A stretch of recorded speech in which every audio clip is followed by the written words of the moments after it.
Hello, welcome back to Story Reckless. I'm Nathan, and I'm the DM here, and I use he/him pronouns. And we're playing D&D in Descent into Avernus. Intros. I'm Claire. My pronouns are they, them. I'm playing Kadam, half-elf, grave cleric, wereborn, maybe celestial, and prisoner. My name's Calliope. I use Olive. And I'm playing she, they pronouns tonight. I have a pet air genasi artificer. And I might also become a celestial in the near future. Who's to say? Hi, I'm Enyo, they, them pronouns, and I'm playing... You really messed it up for me, Olive. And I'm playing Olive. No, and I'm playing Pip.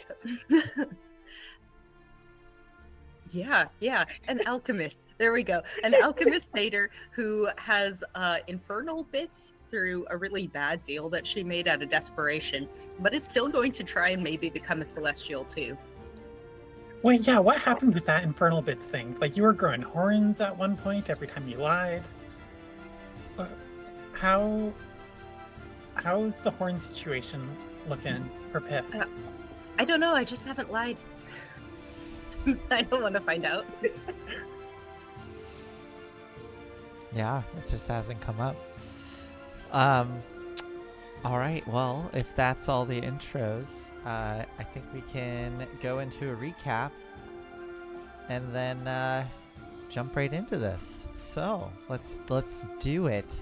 Also, I'm double checking that my mic is working. Yes, it is. Okay, great. We're good. So, excuse me while I burp a little. Last we left off, So, last we left off, you all were fleeing the Infernal Archive, being fired upon by its defenses. You lost Persistence, your infernal war machine that you've had with you almost since the beginning down here in Avernus. And in a desperate attempt to escape, Kadam, you were picked up by the Demon Grinder and you continued to flee, but unfortunately there were 3 of the infernal motorbikes that caught up to you that had disembarked from the flying fortress that was in hot pursuit. You all fought valiantly to try to fend these bikes off, but unfortunately the Demon Grinder was pretty damaged, and one of the chains from the Chain Devils caught into the wheels of the Demon Grinder, and it crashed, flipping into the salt flats. You all acted quickly, pulling yourself out from the wreckage, and managed to kill both of the Chain Devils, keeping their bikes alive. You only had 2 bikes, and you knew that these 2 bikes would be fast enough to get away from the flying fortress. Unfortunately, they could only hold the weight of 1 individual and still maintain their speed. So you had to make a tough choice. There was a tense exchange between Valor and Kadam as Valor offered to stay behind trying to get Kadam to grab one of the bikes, but Kadam refused and gave the spear to Valor, as well as chucking their bag of holding to Pip. Pip already on a bike, taking off away from the wreckage. Calliope, you very cleverly popped the Squire Crystal out of Sir Dummy and then hopped inside of your bag of holding, having Valor take the bag, and took off on the bike as well. As the 2 bikes disappeared off into the distance, Yonder, Kadam, and Lulu stood their ground as a massive flying fortress loomed overhead, came to a stop, and a battalion of devils disembarked as an Erenice came flying over to apprehend you. You are all put in chains and led towards the base of the fortress to be processed. And this is where we're going to pick up as we cut back to Pip and Valor speeding across the salt flats, the fortress slowly dwindling in the background. Pip, unless you want to say anything to Valor in these immediate moments, then the two of you in relative silence, just the sounds of the bikes speed away on this desolate plain, watching that dark shape become smaller and smaller and smaller until eventually it disappears on the horizon, and you start to see the landscape ahead of you beginning to shift and change as you start to leave the salt flats.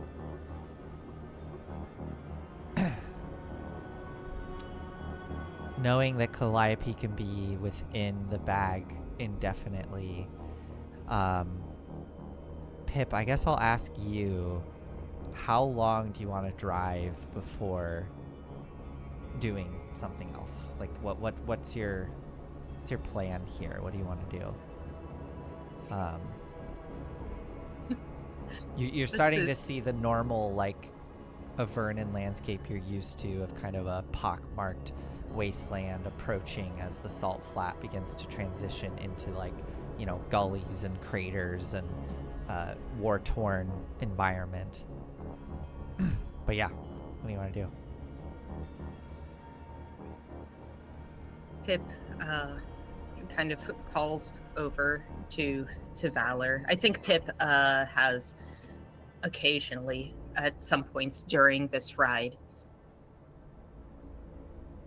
just like reassured Valor that they're not going to do anything to them immediately. They're too important. We'll meet up with them again, one way or another. I hope so. I just keep thinking about that, I think she was a Genasi or a Jinn of some kind.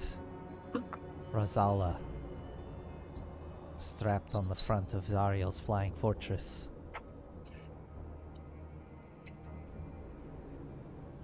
I just hope it doesn't resort to that.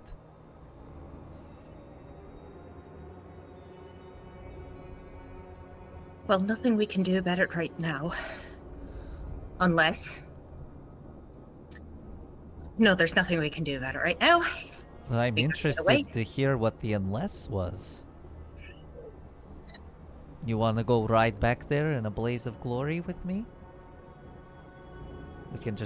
I can just chuck this bag of holding here and leave. It's absolutely too late to go back for a blaze of glory. We had our chance. No, we have to see it through at this point. Otherwise, there's no point. This was all for nothing unless we can break this contract. You're right. I guess I was trying to make a little bit of a joke, but there is part of me that wants to. We should maybe find some cover then, so we can get Calliope out. How far do you reckon Fort Knucklebone is from here? Well, the way this place works, it could be 5 minutes away or over a day and a half. Maybe 2. You want to start heading that way? We'll find a good place to let Calliope out. But yeah. Here, can I stick my head out, or is it like Sure. the bag of holding needs to like be opened? No, yeah, you can. I remember looking this up once. You can open a bag of holding from the inside. Okay. Can I just like be riding side saddle with my head sticking Do you out? want to just like... Sure, I so... think I've been like popping up and down, like So as Valor Just like and- getting air. As Valor and Pip are having this conversation, we see suddenly the bag kind of like peel open, and then Calliope's face sort of peer out. You good in there? It's stuffy. I don't like it. The wind just.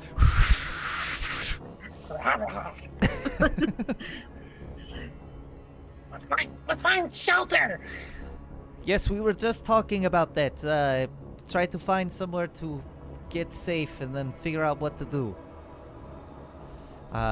She looks to you, Pip. Go ahead, Pip, lead the way. I'll follow you. Certainly wish we had our little monkey paw right now. That'd be helpful. Yeah. Oop. Yeah, if you want to just find somewhere to post up for a bit. You know what? Go ahead and do survival or perception for me, just to find a spot and see if you can find somewhere.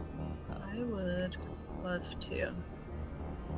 And you can have advantage on this with Valor Oh, cool. helping you to spot something. So that's a 21. 21. Okay, excellent. Yeah. Yeah, you can definitely find. Sure. Yeah. You start to see a bunch of dark shapes kind of sprinkled out to your left, sort of rising up out of the landscape. And as you get closer, you can see it's just like a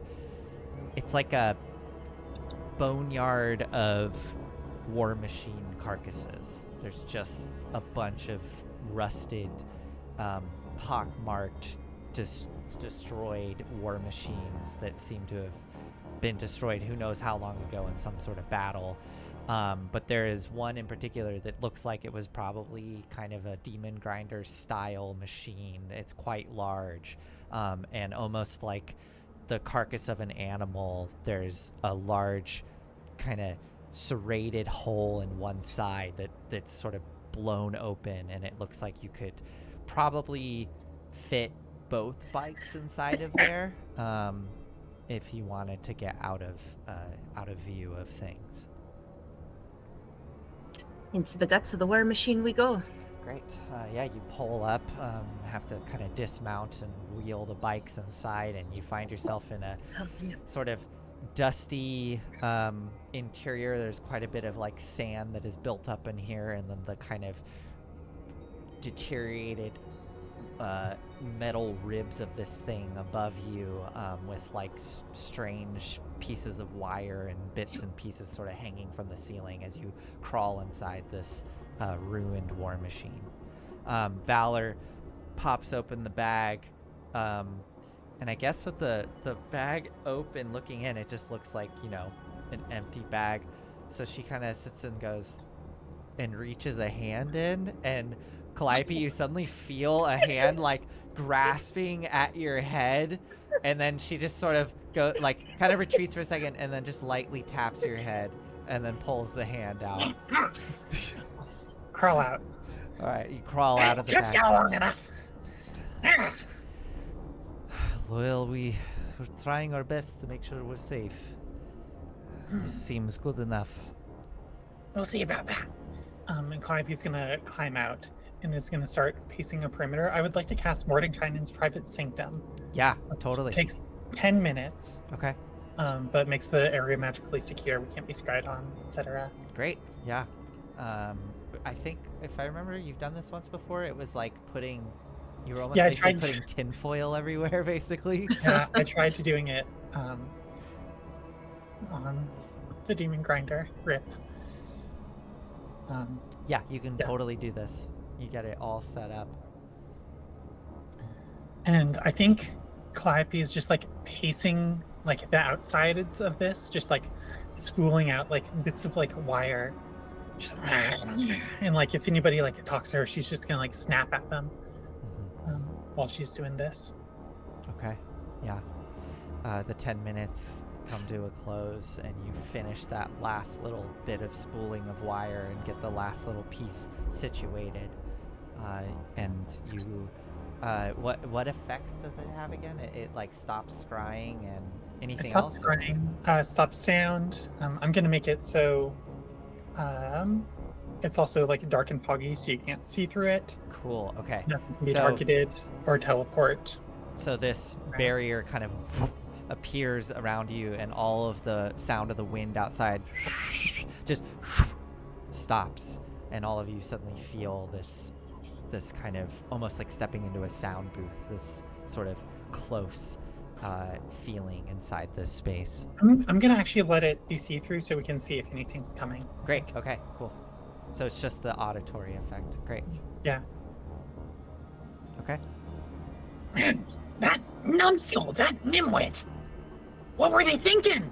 What were they thinking? They had their yonder moment.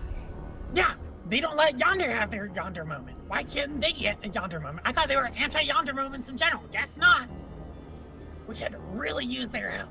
Oh, Do as they say, not as they do. But, on the other hand, I have all this hard candy now. give me some. And yeah, here you go.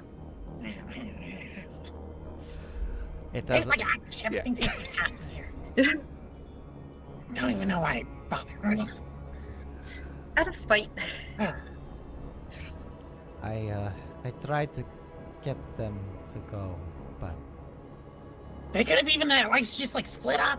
Maybe some of them could have made it. They didn't have to go. Ugh. I just poked out my head while we were driving off. I didn't expect them to just give up like that. Fight to the last, as long as you have breath. They might still be fighting for us, just on a different front. It's gonna be a prong attack. Oh, no, it's a pincer. they're going to Wait, we were- pincer from the inside.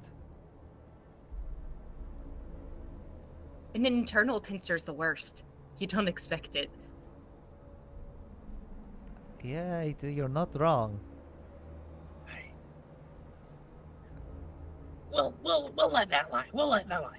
If something comes up of there, I hope these damn things are worth it. I spent some time in the bag, going over the contract again. It's just a copy of the one that we already had. Nothing new. Nothing in particular. It's a copy, but it's the real contract. It's the Nathan, like I did want to like spend some time like reading it again. Yeah. It doesn't have any instructions for like this can be voided. Of course not. No. Um, It's again, it's like this is just the actual original, yeah. essentially magical contract that if it were destroyed, it like breaks I guess all the magical bonds that are formed with it. So Okay, let's try the spear. Did we already try the spear on it? you want to just grab the spear and poke it? Yeah. Okay, so you grab the spear, poke it, you stab it into the contract. There is kind of a flash of energy, and the contract itself, if you like have it on the ground, it kind of slides across the ground a little, but it doesn't seem Worth a to shot. have Worth a shot. hurt Worth it. a shot. I also want to have spent some time because there's nothing to do in there but read the other stupid contract that Kadam wanted to get for some jerks in Baldur's Gate that don't even matter. Okay. For that one, it looks like you're gonna that one it's not quite like the Infernal Puzzle Cube, but it kind of reminds you of it in that you can tell it looks like it's some sort of 3D puzzle that you need to sort of connect the pipes in a certain way to activate something to be able to read it. So I'll need you to make an Arcana roll to figure Is out. this the same sort of thing where I saw somebody take like 100 damage when they fucked it up back in No, Baldur's this seems different than that. Gate? Okay. Yeah, Okay. this is not quite as secure as what that was. Great. Arcana, that is a nat 2 for 17. 17. Yeah, you start to feel like you're seeing the pattern come together. You'll probably need to spend more time with it to figure out how to get it to activate. Because looking at it, you don't see any infernal text on it. And I think Clythe was like too mad, honestly, to just be like, Oh, this stupid thing. Not worth it. Not worth it. We could have gotten out. We got alarms. That's... All right. All right. Let's catch our breath. Figure out what next. We have the damn contract. Plan was to have Kadam talk to their gods or whatever to tell us how to do this. I'm open to ideas. Anyone got some, legend lore just stashed away in their pocket somewhere? Kadam's the one with legend lore. And Yeah. we were never supposed to be apart from Kadam. But don't you have a line to, well, not your god, but a god? Yeah, just yes, no questions. I mean, and Should we try hitting it with the spear again?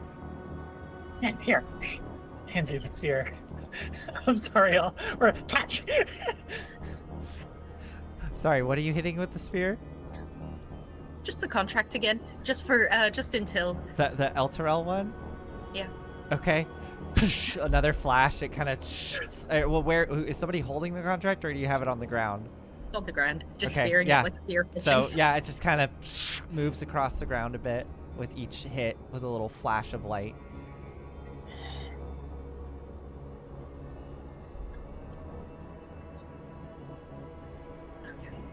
So what? We go back to the spooky blood witch diviner lady. She got it. Pip kind of just give me a moment, and sits down and kind of like puts the spear in the back of her head and sits cross-legged and kind of just like rolls inwards and is like, Maggie. I don't know if the private sanctum probably blocks this from within, honestly. Yeah. Yeah. It's worth a try. I'm not sure. Can we scry out? Sensors created by divination spells can't appear inside it or pass through the barrier at the perimeter. Creatures in the area can't be targeted by divination spells. Nothing can teleport into and out of there. No planar travel. Does this mean I'm free of Maggie for? Sorry.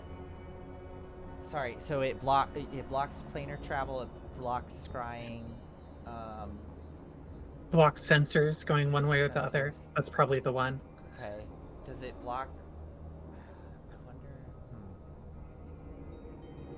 Yeah. Does it say anything about divination magic? Creatures in the area can't be targeted by divination spells. Okay.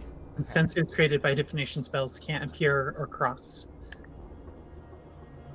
Yeah, okay. I think then, Pip, you lean back and reach into your mind for Maggie, and there's nothing there.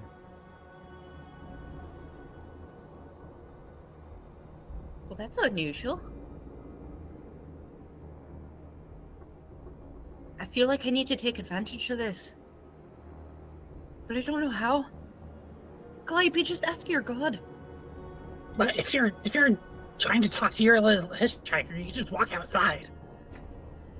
Just I separate the don't water. want to. No, hold on. I have to. just talked to Bahamut. It takes, like, you see the tattoos just like soft glowing, and I think they take a while to kind of get their juice back.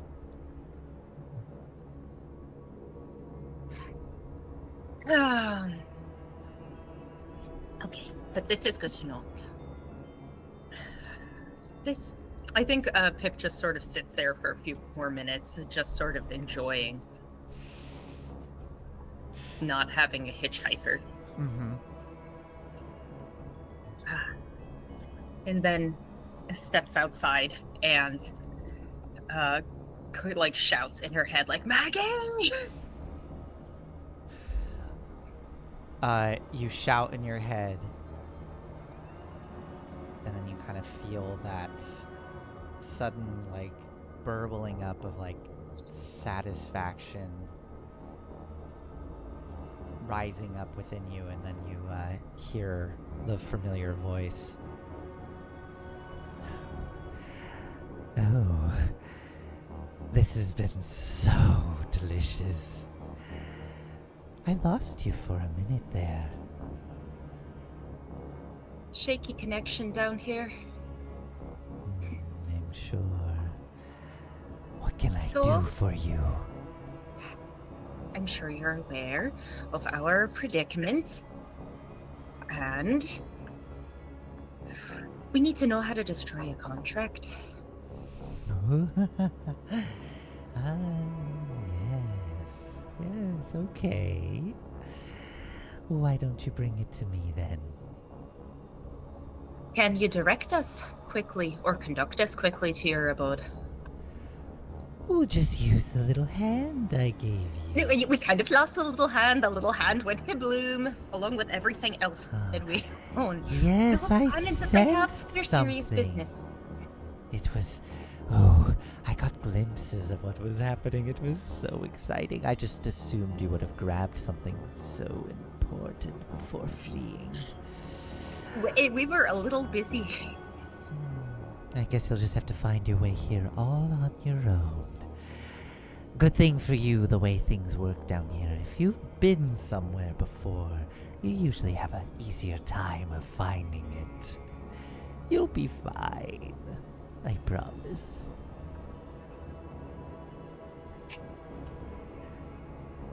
You know, I provided an awful lot of entertainment for you. It's true. It's been... As I said, it's been quite delicious. All of it. Oh, that moment when your little deal with Gideon went awry. Oh my goodness. That was just the best. I must say, Pip, you have been my favorite. So I feel like I deserve a raise, yeah? I don't think it quite works like that, but I'm willing to talk. Okay, when we get there, we need to talk terms because this is feeling not worth my time. I'm gonna start being nice to people. I'm gonna be a source of joy. Just you fucking watch. Sure. I would love to see you try. Also, the deal has already been made, my dear. So, I'm afraid the negotiation phase is quite over. I look forward to seeing you in person again. Yep. Pip just takes a swig of ash-tasting, definitely sour wine from her boot. Excellent. Yeah. Do you want to head back in, or what do you want to do? Yeah. Pip is going to head back in. Appreciate the clear head and just tell Calliope and Valor, like, Max will see us. No promises. But Oh, yeah? Does she know how to destroy the contract, did she say?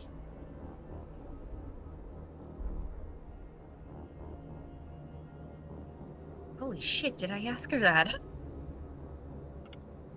Yeah, she said that. Yeah, she said that. We just need to go. We need to go there. We need to go there. Pip! Now's not the time to be screwing around.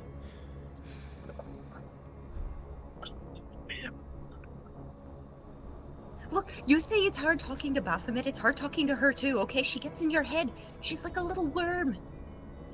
Mm-hmm. She's like a lot of little worms. And those little worms are chewing little holes all over my brain.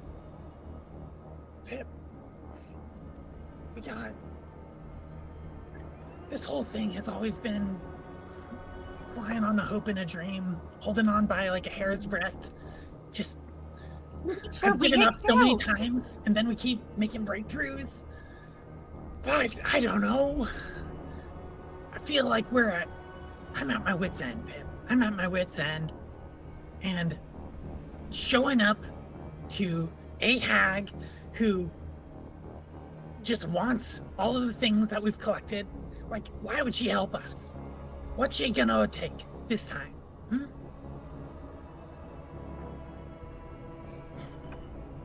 What else do we have left to give?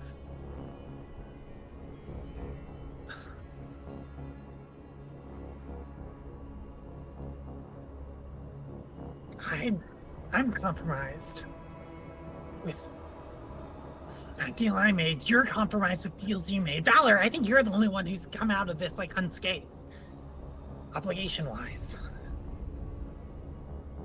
But you died. I don't know. And our dire undoer is currently undone. I mean, technically, I did make an arrangement, just unknowingly. Oh, yeah? Well, Jog my yes. memory. The Creed Resolute, just like you, Calliope.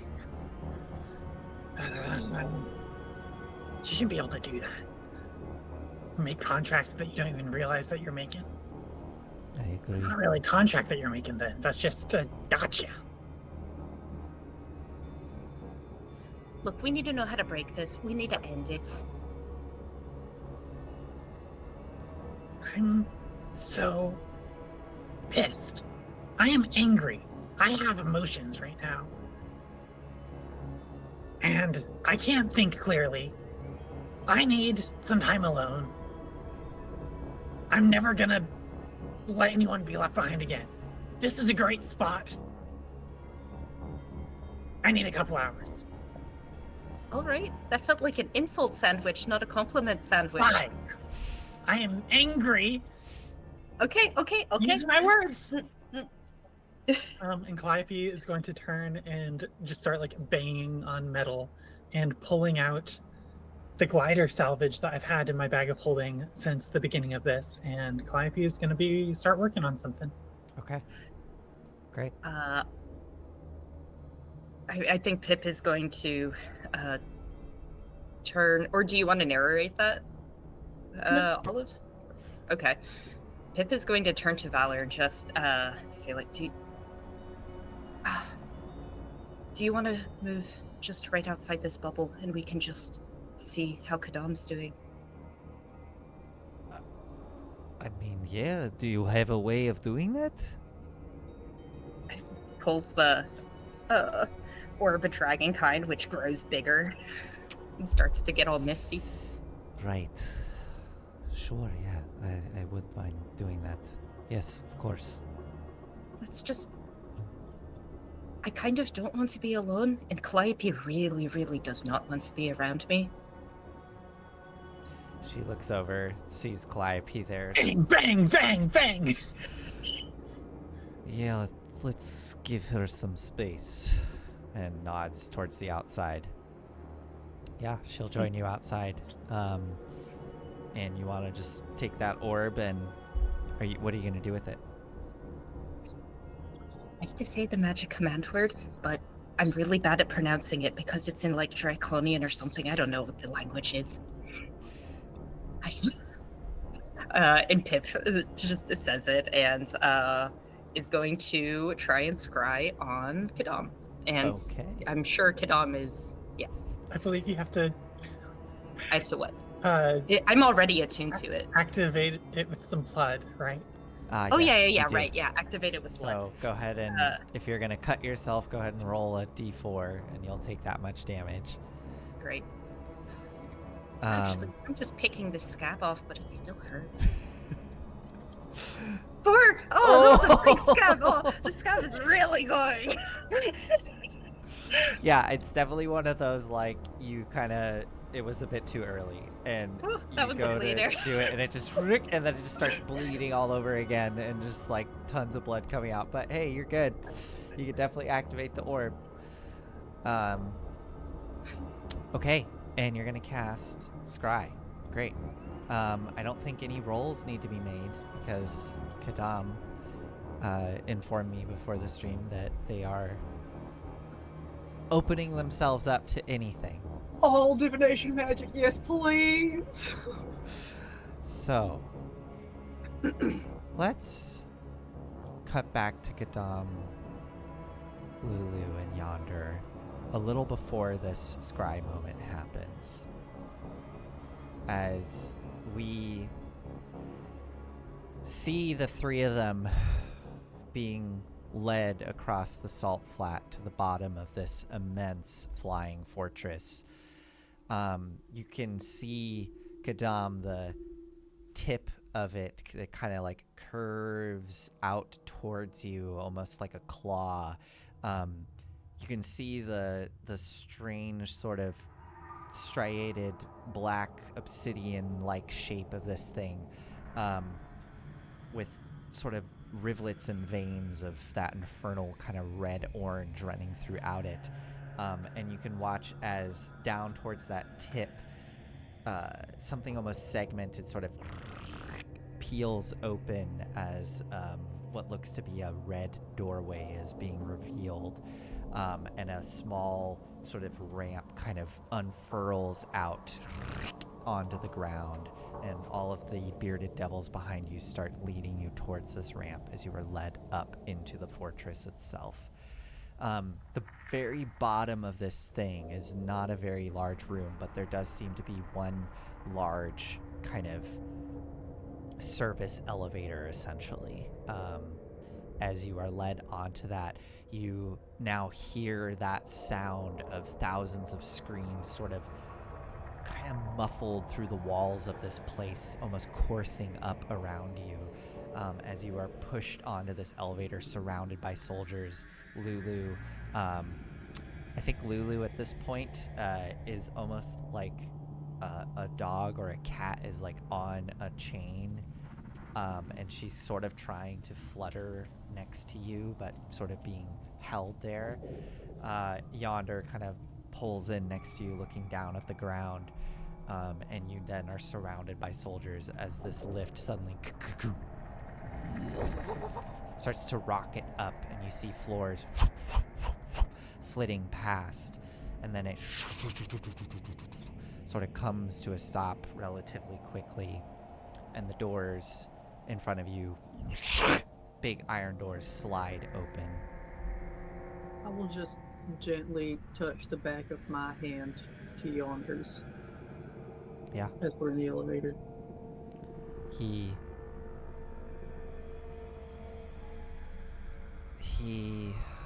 loops his hand around, if you'll allow it, and grabs onto yours. The iron doors in front of you slide open, and you feel a sharp prod as the soldiers begin to push you out of this lift. You come into a floor that you can see sort of curving around and behind this central elevator shaft that you came out of. Seems to be in the middle of this sort of somewhat circular room, almost like a donut, with this hallway that goes around the elevator shaft, and lining all the walls there are barred cells just kind of lining this space. And the soldiers, one of them notices you holding hands and quickly takes one of their glaives, and with the non-sharp end just kind of smacks down to separate your hands apart, and then grunts and points to a cell for you, Kadam, and sort of hits you in the back with the spear. In there. I go. The three of you are split up into different cells next to each other, but you are each in your individual cell as the doors slide shut. As you walk into this room, Kadam, you notice that the floor is kind of... It's just small barbs poking up from the floor that you can kind of feel on your shoes, but the shoes sort of like stop it, from feeling it too much. But you don't see any kind of like resting area in this room. The walls themselves are constructed in this odd, like, actually almost like this pattern, like a soundproofing pattern, but they're made of metal. And you can see that on the underside and top side of each sort of fin of metal that sticks out from the wall, there's just glowing infernal runes kind of inscribed on each fin. So this whole room sort of has this dim orange-red glow to it. The cell itself is, it's probably like 10 feet by 10 feet, something like that. Maybe even a little smaller. Like just big enough that an average person could probably lay down in it. But again, how comfortable that would be. You can also see there are areas for manacles to be attached to the walls, but it seems that these guards are not doing that to you at the moment, as the doors slide and close behind you, and Yonder and Lulu go into the adjacent cells. You do sort of feel kind of a lurch and a bit of momentum, which you suspect is the entire fortress starting to move, and you kind of hear a picking up of like that sort of screaming sound, but also something different, kind of a strange hum that sort of, as there's a bit of momentum picking up as this thing seems to be moving. Kadam, are you gonna do anything in this cell as time starts to pass and the guards, there's a few guards left behind. I'll say there's 2 guards left behind sort of guarding the elevator entryway, but other than that, it's just the 2 guards and your 2 cellmates on either side. Are the guards watching, or they're make an insight roll? do I have advantage on this? Wow. 17. 17? You said you have advantage on it? Yeah, I rolled a 2 and a 7. Wow, okay. They look to just be sort of, what is the guys in England with the big hats are just like standing there guarding. Yeah, they don't, you can't really pick up if they're not actively watching all of you, right?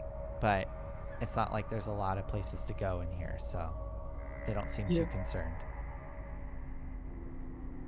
All right, I have some things that I would like to try and hide. They haven't taken our stuff yet? Oh, God. Thank you. Thanks. Yeah, Oh, I know that's homework, see. but yeah. No, that would have been part of the process. You're absolutely right. Yeah, that would have been a moment before. It probably would have been like the floor below this. There would have been an area where they would have been stripping you of all of your supplies and weapons, just leaving your clothing. Are you going to try to hold on to something? I would. Okay. I would like to hold on to the present that I bought Yonder when we were most recently at the Rose Repose. Okay. Then, yeah, you'll have to make a sleight of hand roll for me. All right. I also want to raise the fact that the Ring of Mind shielding is invisible. Likely. So I don't know if that it is. it's an automatically or... I mean, I'm still attuned to everything, even if it's been removed from me. Yeah. I sincerely doubt that works. 12. 12.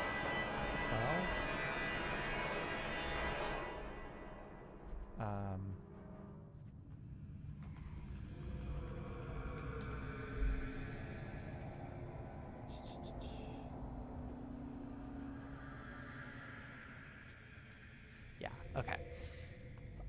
So go back in time a little bit. You're on the floor below, and let me think about how this would work. Yeah, I think you're all led into a pretty stark room. Basically, there seems to be some sort of there's like 2 doors and a door off to the side that you see a barbed devil coming and stepping out of. This devil is incredibly gaunt. Like, you can see the ribs, that like how skinny they are. covered in these sharp barbs. They have what looks to be like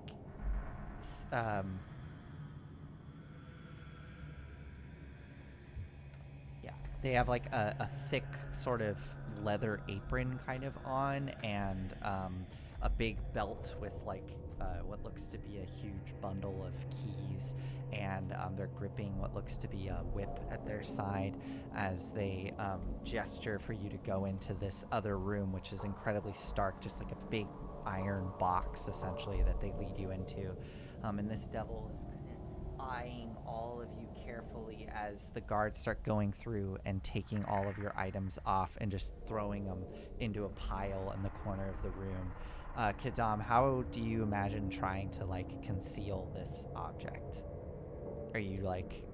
It's in a pocket in my backpack. Okay.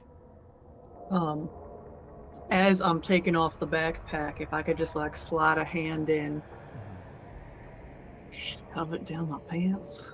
Okay, yeah. As you slide a hand in and quickly try to go to shove it down your pants, this barbed devil very quickly just spots this and grabs onto your wrist tightly, sort of smiles at you. You can see the rows and rows of pointed teeth as the barbed devil wrenches your arm up and then grabs your fingers and peels them open. What do they see there in your hand? It's a bracelet made of silver, inscribed with a winding path and stars. They grab onto it. As their fingers touch it, there's just like, you pick up on the slightest sound of like sizzling ever so slightly as the devil kind of... Silver? Lovely. This will burn down nicely into something. and pockets that into their apron. And they continue to search over you for anything else. Yeah, I think you see this devil has a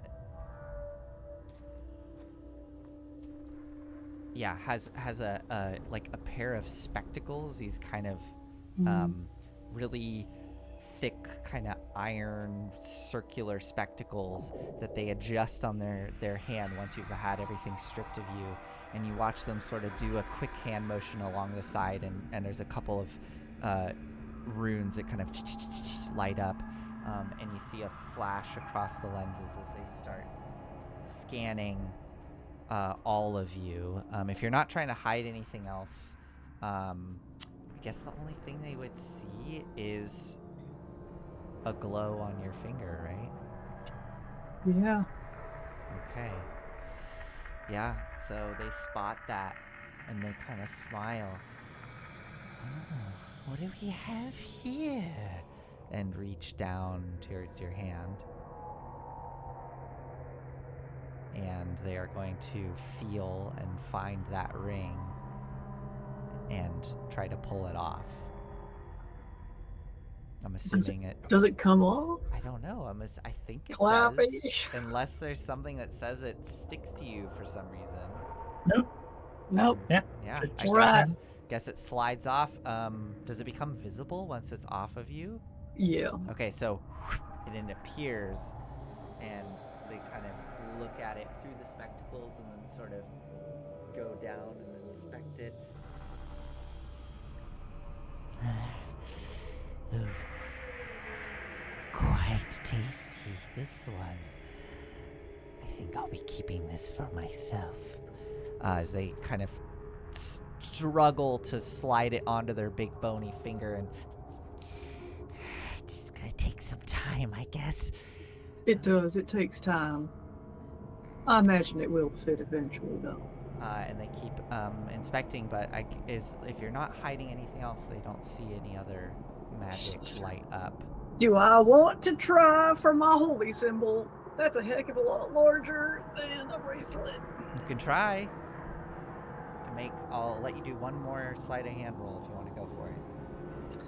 Why not? No, that's a 9. Yeah, definitely not. Alright. This devil just pulls it away from you. And you are stripped of all your material, and the devil just jerks her head, and you are led back out to the lift. Go one Do floor I have my up. bracelets? No. Yeah. So yeah, your armor class is down to whatever default would be. Ah! 10. There you go. And I guess Lulu can still wear her cat suit, I guess. There's no reason not Did they to. take her present from me? Yeah. And you were led up into that cell. I think it's at this point, Pip, that you tune in with the Orb of Dragonkind, with Valor sitting there in the wastes, both of you looking into the orb, and you see this image appear of Kadam. Are you sitting, standing? What are you doing I'm in this? squatting. Squatting. Kadam squatting in this cell, surrounded by kind of a red-orange light. You can just make out some of that pattern of these iron slats covered in runes on the walls, and then the floor itself has these little barbs sticking up, or more like tacks, like little nails, just points sticking up. And yeah, this is what you see.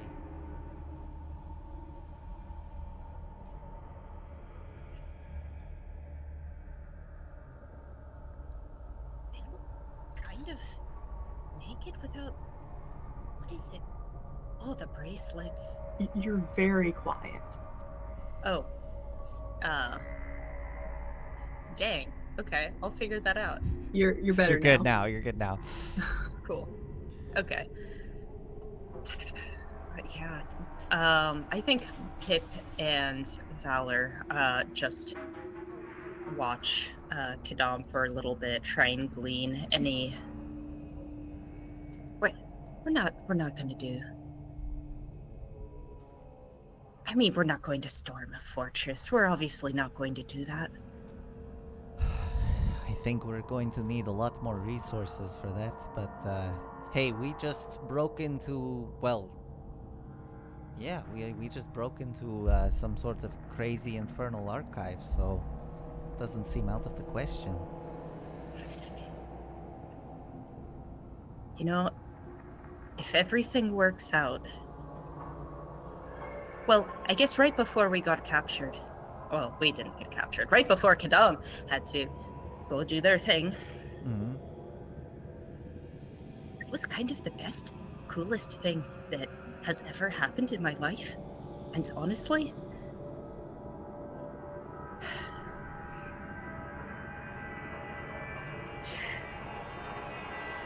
I need to see this all the way through. There needs to be a good ending to this.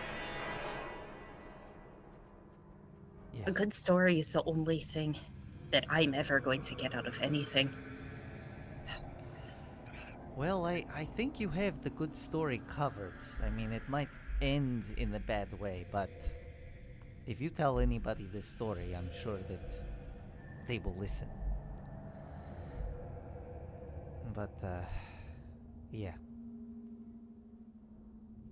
Yeah, we need something good to come from all this.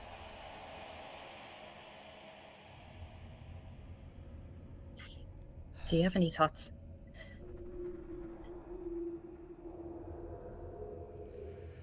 I mean, Do you think you could attune to the spear? me? Well, just wondering. I mean, nobody attuned to it. We hit it a couple of times.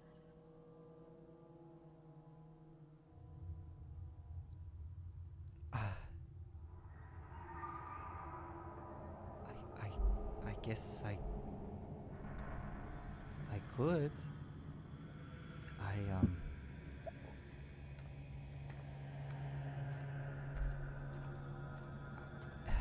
I hadn't considered that. Well, food for thought. We'll cross Yes. that bridge when we get to it. All right.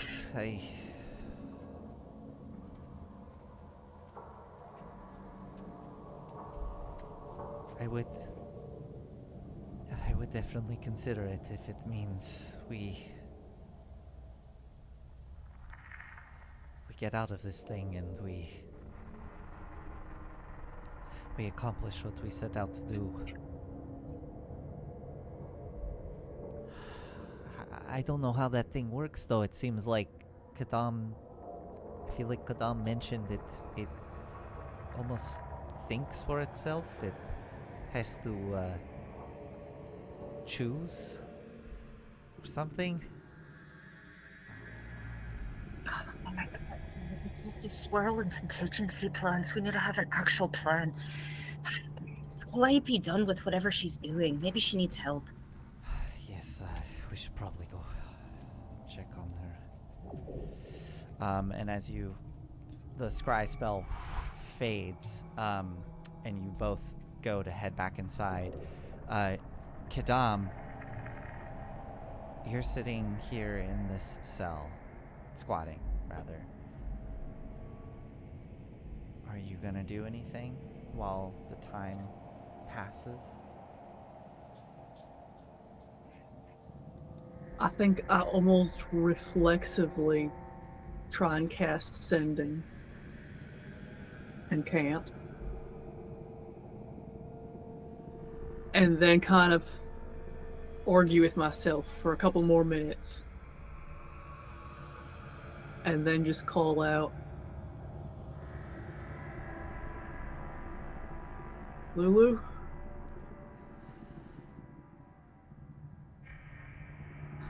Yeah. You want to have that conversation you've been talking about?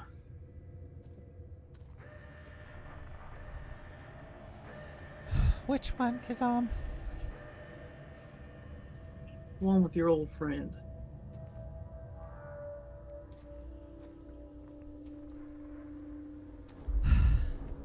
I mean, now seems like as good a time as any. All right. Excuse me. I address one of the guards. I mean, they don't acknowledge you, they continue to stare ahead. If you would be so kind as to tell Captain Asdozert that General Yonder and Lulu the Holophant would like to speak with Zoriel, I imagine he would appreciate that. Make a persuasion roll for me. Come on, double digits. That's definitely double digits. 32. Jesus.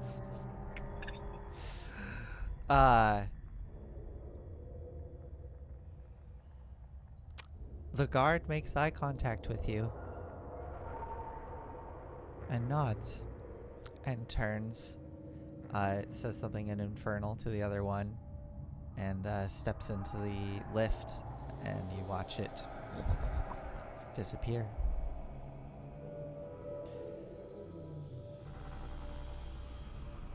Some time passes as you can hear the sounds of the fortress around you, the kind of rumble of the engine and the screams of the souls.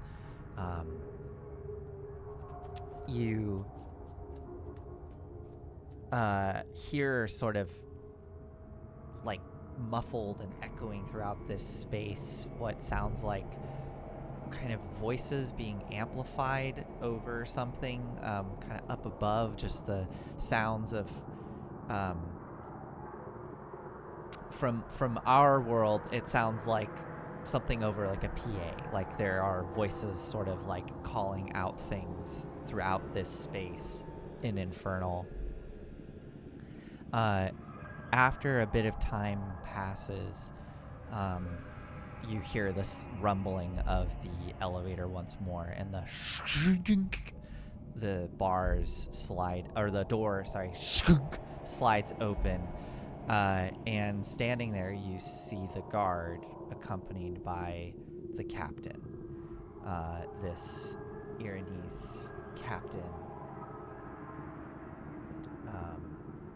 as Tuzur comes striding out, wings sort of tucked in behind, straight-backed, excellent posture as this Aranese steps into the room and inspects all of you, looks at you, Kadam, strides forward. I was informed that we have some valuable prisoners amongst our midst. Yes, indeed. Captain, may I introduce you to General Yonder? I'm sure he has a last name. I may have even heard it at some point. You hear from the cell. You hear from the cell next to you. Because you can't really see your companions, right? Right, but Yeah. I'm gesturing. Yeah, you hear from the cell next to you. Hold on. Where is? He has such a silly last name. Oh yeah. Okay. He goes. Yeah, it's Yonder Sunstar. Call me General Sunstar. That should mean something to Zariel. The captain kind of cocks an eyebrow and then looks over towards Lulu's cage. And Lulu the Holophant, former best friend Zoriel. Yes, her former self. Hello. My name should definitely mean something to Zariel. Yes, it does. We are en route now. She's already been informed, but I wanted to inspect all of you personally. Get to know you a little. And he sort of crosses his arms and gestures to the two guards, which give a nod, turn, and enter into the elevator and disappear, leaving you alone with the captain. Kind of leans forward. Well, before we meet the Archduke of Avernus, why don't we have a bit of a conversation? Could speed things along, maybe avoid some uncomfortable situations for you all. Zariel is... she doesn't have the lightest touch. So,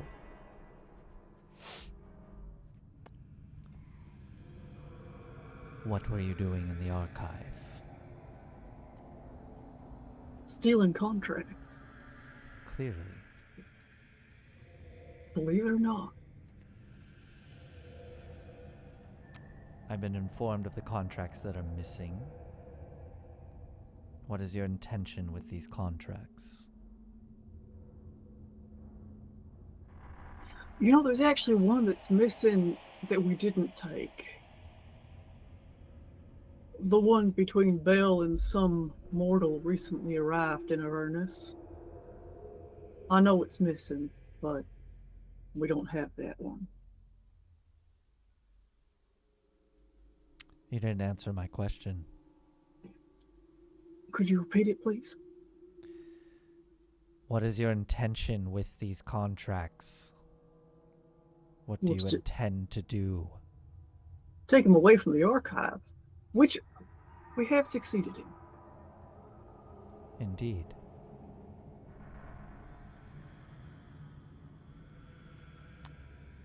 And beyond that? Beyond the archives, the whole plane of Avernus. A lot of different places, and they shift around a fair bit.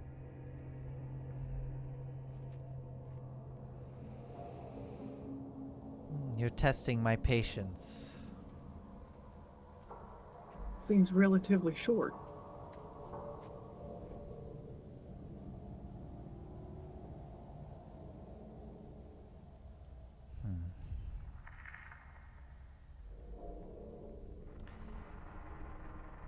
Do you know how time works down here? Only in the vaguest sense of the word. You clearly are a mortal who's come down here. Yup. You must have people up above that you care about.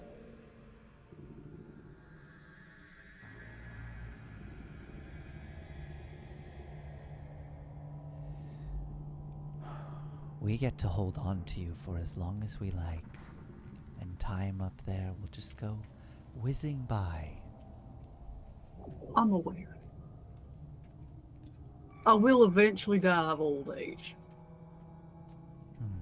That's one of the things that distinguishes mortals from immortals, or at least the temporarily immortal.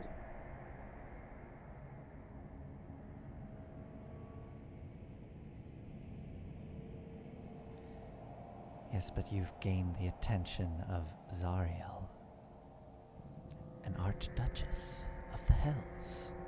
Yes, that was the point. Well, she has quite a bit of power. Power to keep someone like you from dying of old age, so that you can be down here forever. Being All right.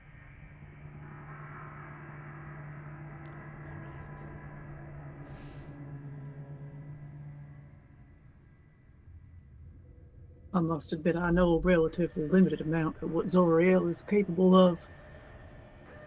Although I know she ain't entirely responsible for the wasteland that Avernus now is. No. In fact, she seemed pretty upset by it.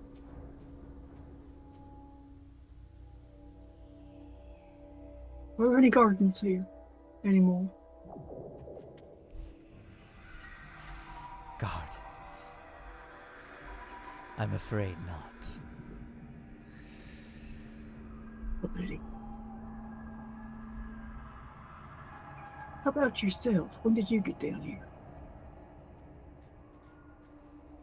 We're not talking about me. We were just talking about your limited patience a moment ago. You brought that up.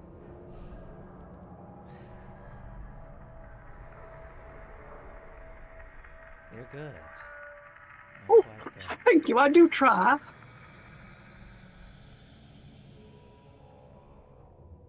This a new development? He points at your wings. Yes. Yours?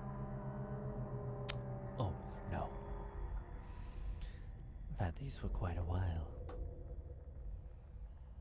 How do you manage? I mean, I imagine that. Well, actually, how big are his wings? They are. How big are they? They're probably like, if they were fully extended, they're probably close to 10 feet, would be my guess. 10-foot Right. wingspan. I'm imagining mine are larger. All right. Do they drag on the ground when they're all folded up nice and neat? Do yours drag on the ground? Mine do. Do his? I'd say like the tips sort of touch. Yeah. All right. Do you have to clean the tips of your wings relatively frequently? Because one thing I've noticed with this is that mine are just on the ground constantly. And I do like to be tidy.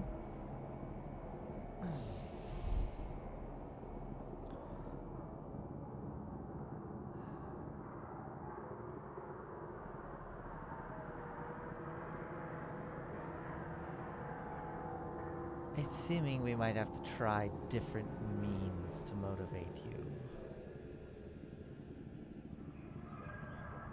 What do you want to know? You said you wanted to get to know us better, so I mean, you haven't asked that many personal questions yet. It's true. I was first just hoping that you could divulge a bit more detail on your intentions with those contracts beyond flitting about the Avernus plane to what? To what end? Can I The make an insight contracts. check? Yeah, go for it. I would love to know if I can get a beat on whether feeding him occasional bits of information is going to be more useful than continuing to try his patience, Uh-huh. or whether he'll glom onto information and then just leave or something. I'm stalling in case you couldn't Uh-huh. Yeah. tell. Yeah. Okay. 27. 27 for insight? No.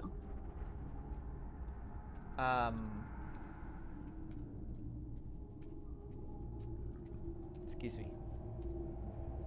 Yeah, you get the sense that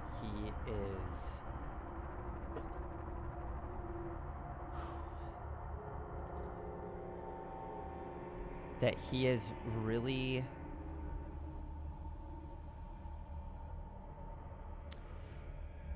you've probably been down here long enough to understand that devils are always working towards more, right? Promotion, more resources, more everything. And you get the sense that he is here hoping that he can get as much information out of you as possible so that when you arrive in front of Zariel, he will be able to step up before her and deliver it all to her before she has to do any of the work herself. Yeah. All right. You get the sense that he is trying to work towards, getting something from Zariel by doing this work himself. Mm-hmm. Does he seem rushed at all? Not terribly rushed at the moment. Yeah. Okay.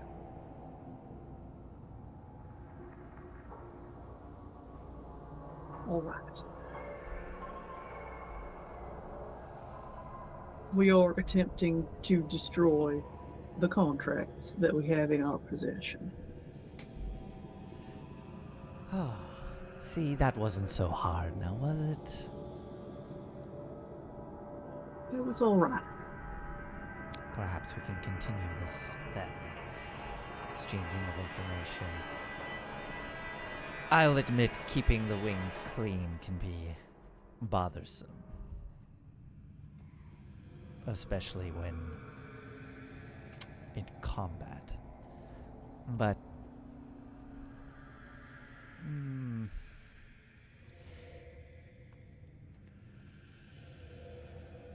flight for someone like me, I don't think it quite works the same as it does for people up on the material plane.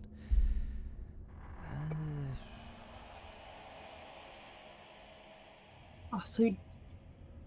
So perhaps then I would say, if you were on the material plane, or perhaps immortal yourself, I would say that you spend a fair bit of time grooming. I do appreciate someone who keeps themselves, well, tidy. Well, it's important to look your best.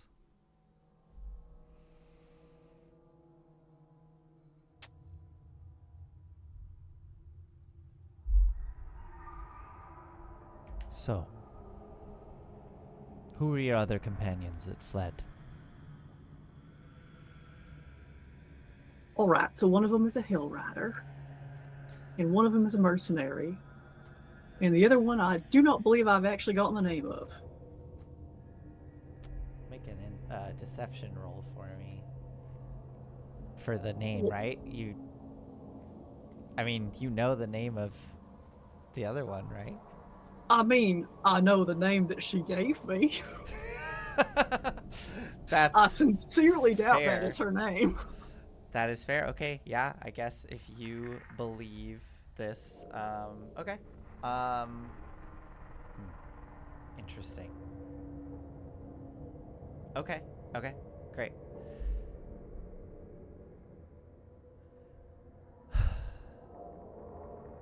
That's all fine and good. Some names, please. Nettle. That's the mercenary. Nettle. Nettle. Yeah, it's a plant up on the material I'm plane. aware. Oh, You expect me to believe this person goes by the name of Nettle? well, yes, I did have that expectation.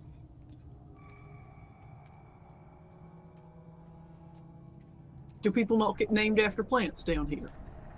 All right, what are the other two names? Legend is the Hell Rider. Oh, Zariel will love that. I'm sure she will. She does seem to have something of a sense of humor.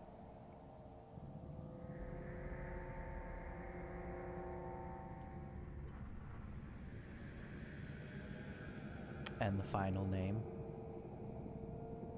The one she gave me was Pip, but like I said, I don't think that's actually correct. Pip. All right, that one is the most ridiculous of them all. Like I said, not particularly persuasive.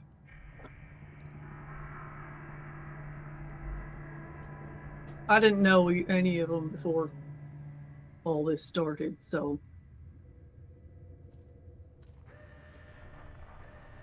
I actually didn't know these two either. And why is the contract to El Terrell and Baldur's Gate so important to you? Well, you see, I was sent here on a divine mission. It ain't necessarily personal, but my God was like, well, you better come down here and do this thing for me. And I was like, well, I guess I will then. Well, how unfortunate for you. Evidently. And your companions? What are their motives? Well, I imagine the Hell Rider wants her city back. The mercenary, she said she was just pulled down here. She was working for El Terrell. I imagine she just wants to get back home. And then Pip confuses me consistently. I could not tell you what she's down here for.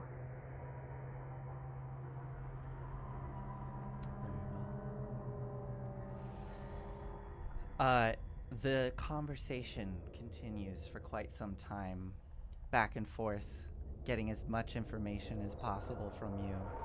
I'm being as long-winded and circular as I can. Yeah, he engages. He is willing to go into some of the more frivolous personal details as this happens. And yeah, he's gonna be there for a while speaking with you. He does eventually pull Yonder and Lulu into the conversation to see what they have to say.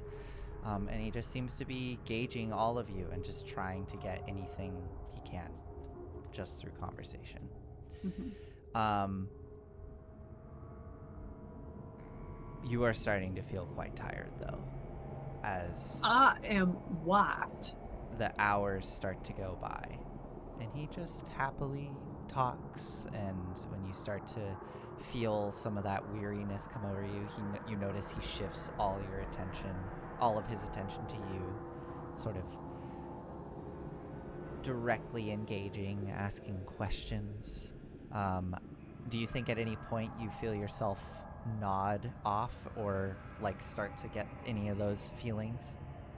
I mean, I think I'm exhausted. I think there's also way too much adrenaline running through my system for me to actually sleep at this point. Like we're not there. Okay. I'm also sitting at 26 out of 84 hit points. Okay. That is also affecting me. Okay. Yeah. Well, this conversation just continues, and you get a sense that he's probably not going to leave to let you get any kind of rest, as he just talks your ear off. We cut back over to Pip and Calliope. Pip and Valor step back in. We'll say that. How long do you think you would need to work on what you're working on? Do you just need an hour, or? I looked it up. In order to get a new Steel Defender, I actually need a long rest. A long rest. Okay, so you are starting this process. Yeah. Okay, great. Yeah, what do they see as they come in? It's probably been an hour at this point with kind of everything that was going on. They step back inside, and you're working there in the corner. I think they actually come in expecting to hear like more hammer bangs, but it is silent. Oh. When y'all come back in. Okay. And I think you might find Calliope just sitting cross-legged on the floor, head in her hands, like just like looking at the ground.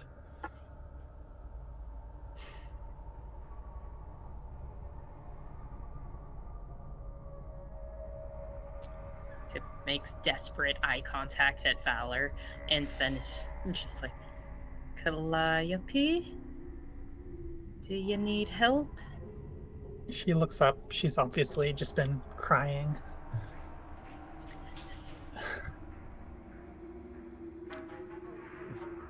Valor will come over to you and plop down on the ground next to you. Calliope leans up against her. She'll put a big, strong arm around you and just kind of hold you there.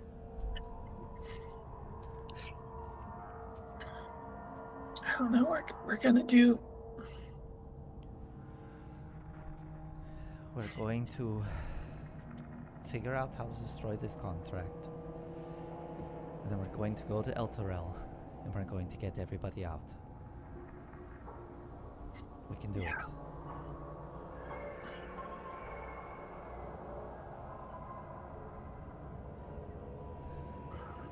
We can do this.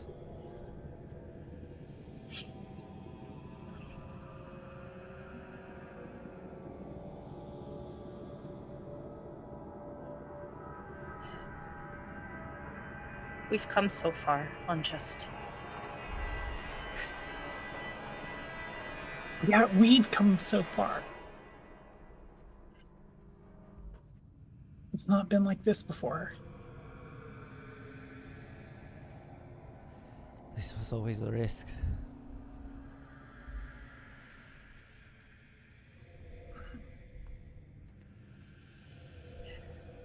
So many times would have failed without him. We just got to run into one of those now and we're out.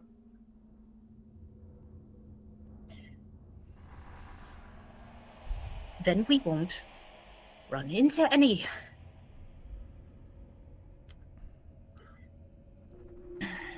We have everything we need in order to destroy this contract, right? I'm sure of it. I have a gut feeling. We are so close, and we just need just a little bit push more. Kadam can hold out. Yonder and Lulu can hold out. Kadam can be stubborn. Kadam can be circuitous. It's going to be fine.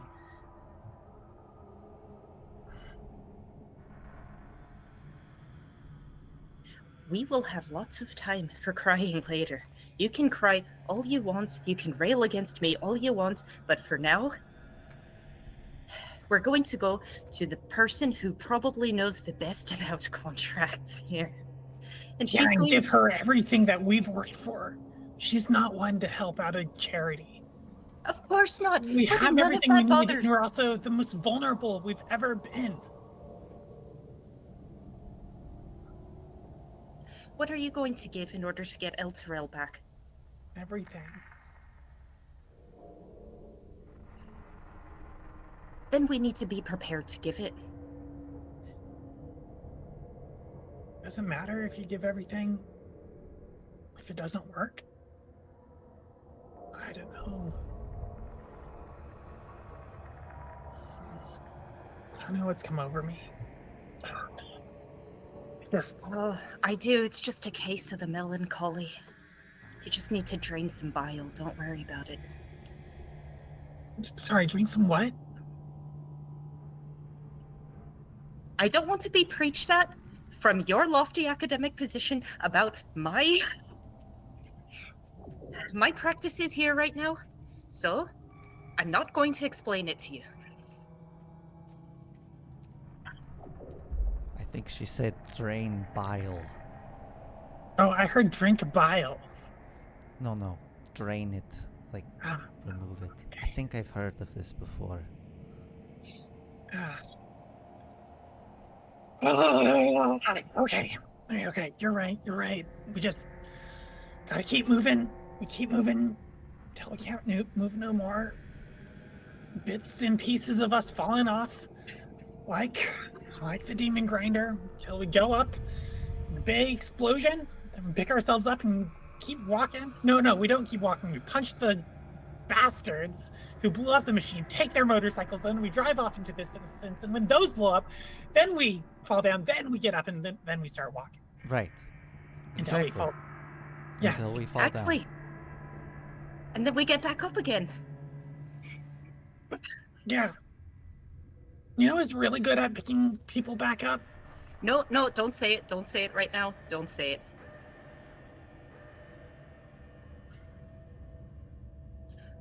You can watch the Kadam show later. We can scry. We did it earlier. Kadam is fine. They look to be Okay. in some sort of cell. That's something. Did you see if they had did they have any of their things? Ooh. I'm maintaining that ring, but We didn't see anything on them. Even their bracelets were removed.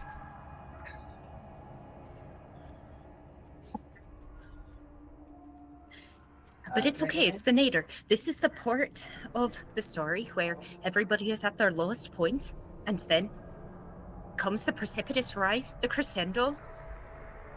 It has to work out this way because that's the narrative arc of things. That's how it has to work. I've also heard of this Calliope. She's making some good points.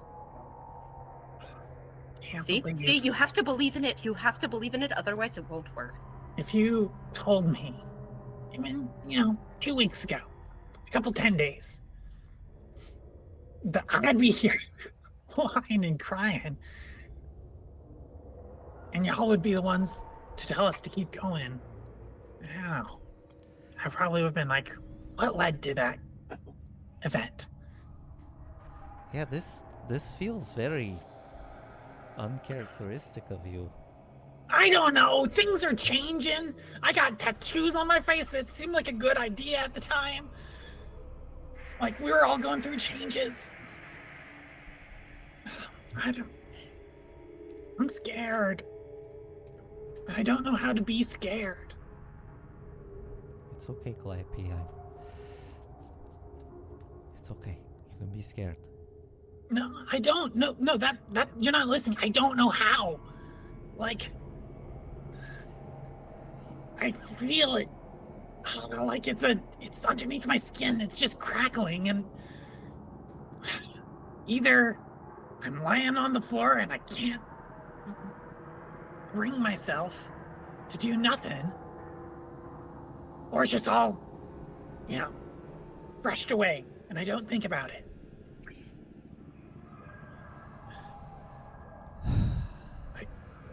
Well, It's too big. would it be,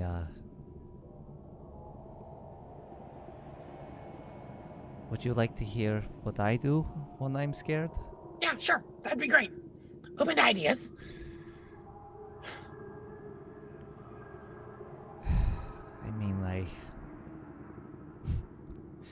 Most times I'm scared it's because someone's trying to kill me, or I'm trying to kill them. But I have to face it head on, because if I don't, the consequences are, well, you can't recover from that. So I focus on that thing that scares me, and I move towards it. And I confront it.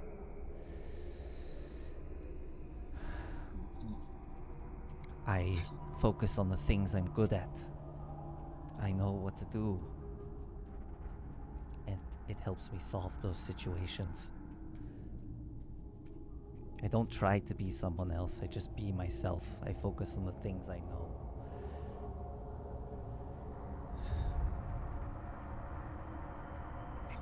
That seems like brushing it away, though. It's just like, I don't know. I don't know how to deal with all this, and I'll just put my blinders on and do what I do. And that's how I deal with it. By not dealing with it. Doesn't really sound... I don't know. What about you, Pip? You ever been afraid? Right? I'm Yeah, curious to hear this one. Well, ladies, as always, I've got a potion for it. Pip flips open a flask and he's like, well, you want it, Calliope? I like your material approach. It's a sort of shiny, golden, glittery with little bits of purple, very viscous potion. Pick it up. I can Pick get it up. behind this. Okay. What- and what- so what is Pip it? pours a little bit. It's heroism. Oh, okay. Awesome. Yeah, amazing. Yeah, Valor will absolutely... Yeah, there you go. Valor will absolutely cheers. Heroism, utility spell. I have a potion of heroism.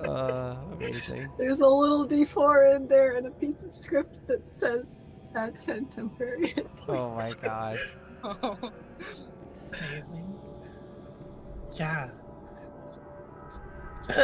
Having your war machine blow up, falling into the sand, picking yourself up, killing the bastards who blew up your war machine, taking their motorcycles, driving off into the sunset, having those motorcycles blowing up, falling down, getting up and walking until got nothing left to walk.